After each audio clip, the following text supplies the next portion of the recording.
يا ساتر، يا ساتر على حظنا. شفت يا محمود؟ شفت سبب بنت خالتك منزله صور ايه النهارده؟ يا ست احنا مالنا ومال الناس، ربنا يزيدهم. وبعدين مالنا ومال صور سوا دلوقتي؟ ما احنا كنا قاعدين رايقين. رايقين؟ رايقين ايه بس؟ انت مش عارف الدنيا ماشيه ازاي حواليك؟ انت مش شايف لسه مغيره عفش بيتها كله الشهر اللي فات، والنهارده منزله صور المطبخ الجديد الومترم اللي بيلمع ده، والرخامه جرانيت، واحنا المطبخ بتاعنا الضلفه بتقع. يا مرفت، المطبخ بتاعنا زي حلو زي الفل والله. مش انا وعدتك اول ما اقبض الجمعيه هجيب لك الراجل يظبط لك المفصلات.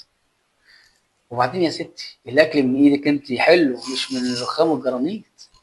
اه، انت بتضحك عليا بكلمتين. انا مش بتكلم في مفصلات ولا تظبيط، انا بتكلم في مستوى. انا بقيت اتكسف اعزم حد عندنا.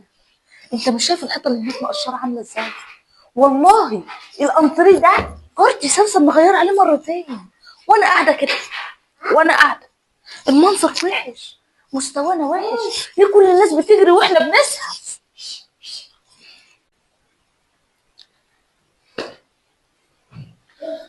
يا حبيبتي انا عارف والله مقدر تعبك، وعارف انك عايزه احسن حاجه، وحقك والله حقك. بس التأثير ده مش بخل مني والله.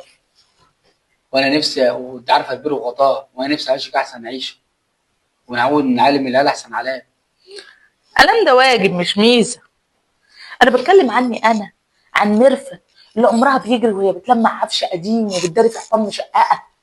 جوزها بيشتغل نفس شغلانتك، اشمعنى هم عايشين العيشه دي واحنا لا؟ يا اما انت مش بتسعى كفايه، يا اما احنا منحوسين. استغفر الله يا مرفت، كلمه منحوسين دي كبيره، ومقارنتك ليها هي اللي بتعذبك مش العفش القديم.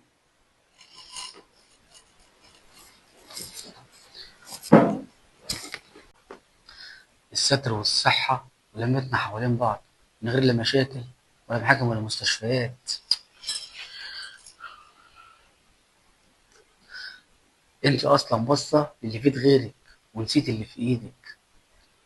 سيدنا النبي عليه الصلاة والسلام علمنا قاعدة ذهبية عشان نعرف نعيش مرتاحين. قال: انظروا إلى من هو أسفل منكم ولا تنظروا إلى من هو فوقكم، فإنه أجدر ألا تصدروا نعمة الله عليكم. عارفة يعني إيه؟ يعني لما تبص للي عنده أكتر هتشوفي نعم ربنا عليكي قليلة وحقيرة. استغفر الله.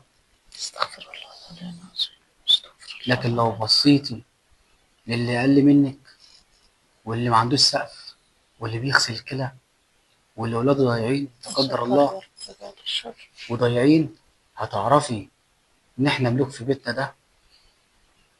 ونعم بالله يا محمود، بس الشيطان شاطر. وطبعا عشان كده العلاج في الرضا. الرضا مش معناه إننا ما نكونش طموحين، لأ، نسعى ونشتغل بس واحنا راضيين ومبسوطين. واحنا راضيين ومبسوطين باللي معانا دلوقتي. ربنا سبحانه وتعالى حط شرط للزيادة، شرط سهل قوي بس احنا بننساه.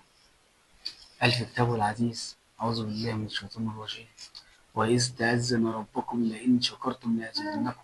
صدق الله العظيم. الزيادة يا مرفت مش بتيجي بالشكوى ولا بالمقارنة ولا بشمعنى. الزيادة بتيجي بالحمد لله اللي طالعة من القلب بجد.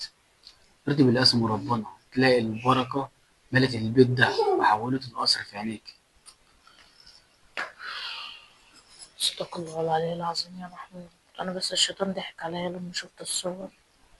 الحمد لله على الستر، الحمد لله انك جنبي وبتفكرني لما بنسى.